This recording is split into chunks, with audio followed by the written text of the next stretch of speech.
a lot of the kids I talk to, really good at like metaphysic debate. Um, Really interesting kids that are coming on the scene that give you hope, Right. And so I think what Recall Florida is doing is huge. A lot of the stories that you guys have been doing too, where it really breaks down in depth what's happening. So it's not just, oh, this commissioner did this to me. It's like a full breakdown, and there's even action items on what people can do. And so I think that that's a release too. You don't want to just hear, oh, you're getting screwed over, and then you're like, great, what do I do? Recall Florida actually gives you a pathway to make change happen. Right. That's the exciting part. Right. Because then you can take charge. Right. Like I'd rather be in control of my own suffering. You know what I mean? But the thing is there's a way out. And so I think that's awesome. And I know your wife's running. Right. So there you go. That's something that it gives hope to people. You guys are great people, so I know that if she was in charge of things, everybody would be in charge of things and be on the right track. And so I think we need to see more of that. But what are some things that you would like to see as far as the growth of Recall Florida? Like, what's the next chapter look like? And I know it's kind of hard to define because it does encompass a lot of things. But let's just say there was no roadblocks. There's no, don't worry about anything other than what do you see in front of you? It's a tough question. Yeah, I know. I have big visions for Recall Florida, but I would like to see a fully functional legislative team that's made up of watchdogs and researchers, because when session starts and our elected officials start pushing bills into bill drafting.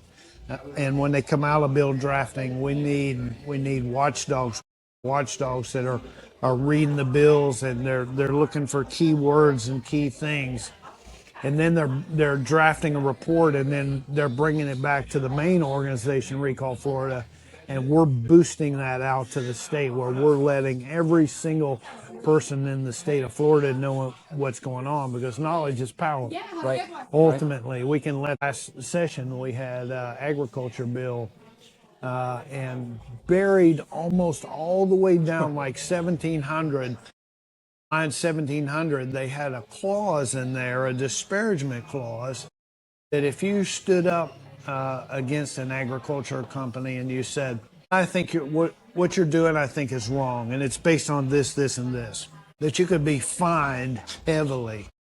So what that does is that puts a chill on free speech. So we would have this legislative team, and then I would love to have an investigative team where you've got private investigators that are digging into these stories that are coming from private citizens with their county commissioners, where citizens could drop off information into like a lockbox or something like that, where that information is protected. Yeah.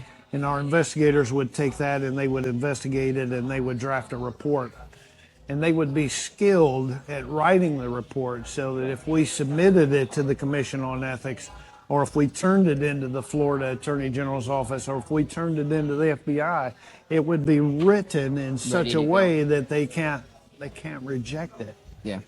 That's important too. It's like it has to be properly put together in a way that it's not just, yelling.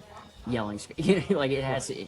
But I think that's totally feasible too. And like if anybody watching wants to get involved in something like that, it literally just takes you reaching out. And, what time involved in that's all stuff that can be, figured out later. The biggest thing is I think a lot of people feel when they get involved in something, they have to go all out. No. That's the issue, is that it's not like that. It's actually the more people that get involved, the more you disperse the work. And and that's what's key is that the problem right now is that I think a lot of people wait for somebody to stick their neck out, and they put it all on them. And that's honestly what I did for a while too. Is I said, oh, you know what, I'm not qualified enough. I'll kind of get some info and I'll send it to them. But that guy knows what he's talking about. Go ahead, get out there. We need to diversify the risk as well, right? Because if that one person's out there, they dig into them. They find, what they said when they were 10. They all this nonsense that's like, look, if we see a person where they're at right now, they're a decent person, they're trying hard, we should, We need to back them, but we also need to do the same as what they're doing too. We need to step out there. We need to all put our necks out, stand up, and do what's right. And then that way, again, diversifying risk is a huge thing that I think, because a lot of people, if it's just one person and they get taken out by, a media storm or some story or, some Pennicini type hit squad, then the mission dies. It's like you can't allow that.